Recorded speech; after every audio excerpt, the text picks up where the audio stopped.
Hi everyone, this message is for the President of the United States.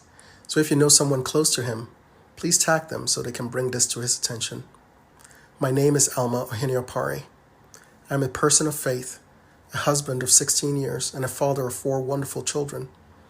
I am also an immigrant to the United States of America.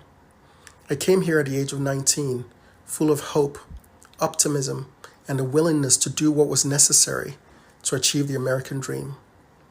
After 18 years of waiting and hoping, I was finally granted the privilege of becoming an American citizen in 2021.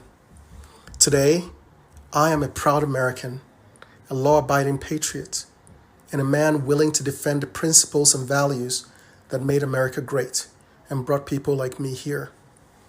Mr. President, I am also a conservative Republican, or what you have recently labeled a MAGA Republican.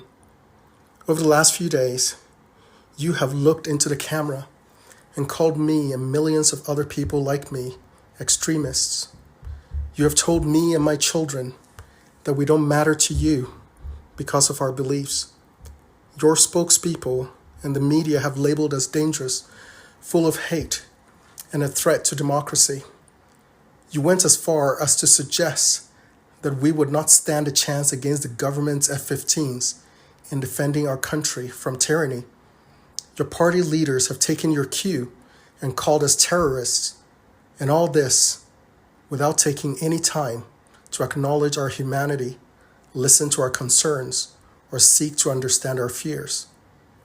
I was born in a country where my rights were not always guaranteed, and to hear the President of America and the leader of the free world dismiss more than 70 million of his own countrymen as fringe and extreme and not worth listening to breaks my heart and makes me wonder what I should tell my children about the future of this once great shining city on a hill. This is the reason many of us embrace the call to make America great again. It is because we believe our great nation is under a moral, fiscal, and spiritual assault.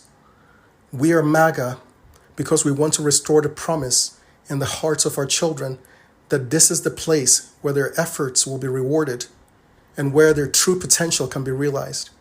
We are MAGA because we believe in freedom of speech, the freedom to exercise our religion. We believe in limited government and the rule of law. We are MAGA because we love the Constitution and believe our founders established a means for we the people to defend it from enemies both foreign and domestic.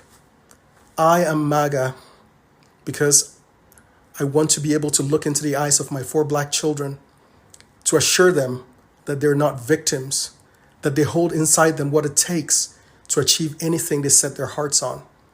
We believe our leaders should put America and its interests first before any other nation. We believe our government should not saddle our children and grandchildren with insurmountable debt, chasing after a misguided idea of controlling or changing the course of the climate. Millions of us were horrified to witness what happened on January 6th and believe that justice must be served.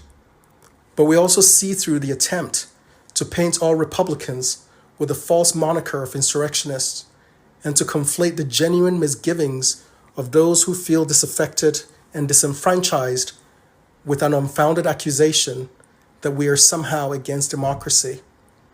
We are MAGA because we love law enforcement, but doubt whether the Justice Department or the FBI can be trusted to deal fairly and impartially when they have given us clear and repeated evidence of their political bias against half of the country.